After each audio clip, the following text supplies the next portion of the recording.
Hello students, welcome back to Chemical Kinetics. In this module, we are going to understand what is law of mass action and the rate law expression. If you remember, we have already seen law of mass action last year in chemical equilibrium. Only that this time you will understand it much better. Now, when I talk about law of mass action, I am basically talking about the dependence of rate of reaction on concentration of reactants. Basically, rate of any reaction depends on concentration of reactants, because reactants are the ones which are actually reacting. So, dependence of the reaction rate on concentration of reactants is what we are going to talk about. Now, when I specifically talk about the law of mass action, if suppose I have a reaction AA plus BB gives CC plus DD. The small A, B, C and D in the green are stoichiometric coefficients. Now here I can say that rate of the reaction, mathematically, rate of the reaction is directly proportional to the concentration of A and the concentration of B, because they are the reactants. So rate depends on concentration of the reactants.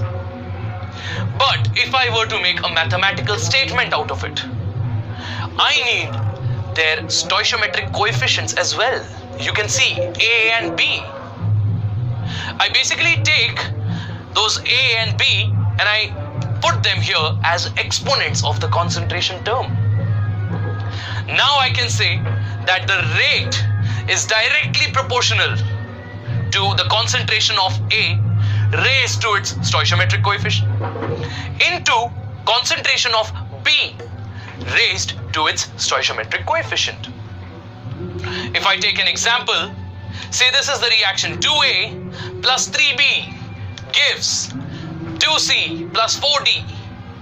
If I were to apply the same law in this example right above me, I would say that the rate of the forward reaction rate is directly proportional to concentration of A raised to 2, because 2 is the stoichiometric coefficient, into concentration of B raised to 3, as 3 is the stoichiometric coefficient.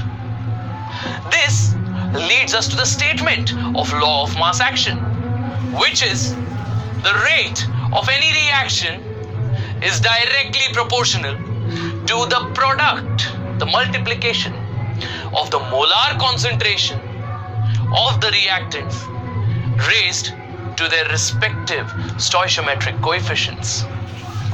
The rate of a reaction is directly proportional to the product of the molar concentration of the reactants raised to their respective stoichiometric coefficients.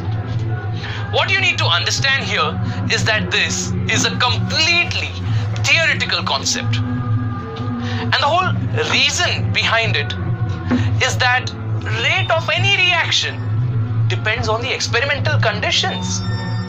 Just think about it. Rate of any reaction should depend on the experimental conditions. Did I conduct the reaction at low temperature or high temperature? Did I use a catalyst or not? These are the factors which will decide the actual rate of reaction. So experimental conditions and not the stoichiometry are going to tell you what the rate of reaction is. And this leads us to another concept. Let's say we have the same reaction right here. AA plus BB gives CC plus DD. Now I know that the rate of the reaction is directly proportional to concentration of A and concentration of B. But instead of the stoichiometric coefficient, that is small a and small b, let me take some factors which actually depend on the experimental conditions. Just think about what I said, my dear students. The rate actually depends on experimental conditions. So instead of stoichiometry, that is small a and small b, let's go for something which can tell us about the experimental conditions. Hence, we don't use small a and small b here. We use alpha and beta. Now I can say that the rate of reaction is directly proportional to concentration of A raised to alpha into concentration of B raised to beta. Alpha and beta are determined experimentally. So I can say that this expression, which is called as rate law expression, takes into account experimental conditions based on which the rate actually depends. So I can say that alpha and beta, since they are determined experimentally, this entire expression itself is determined experimentally. Which leads me to the following statement. Rate law is defined as an experimentally determined equation that expresses the rate of a chemical reaction in terms of molar concentration of the reactants. Once again, dear students, rate law is defined as an experimentally determined equation that expresses rate of a chemical reaction in terms of molar concentration of the reactants. This is the rate law expression where we take experimental factors into account. So these are the two important laws of mass action and the rate law expression. See you in the next module. Till then, thank you.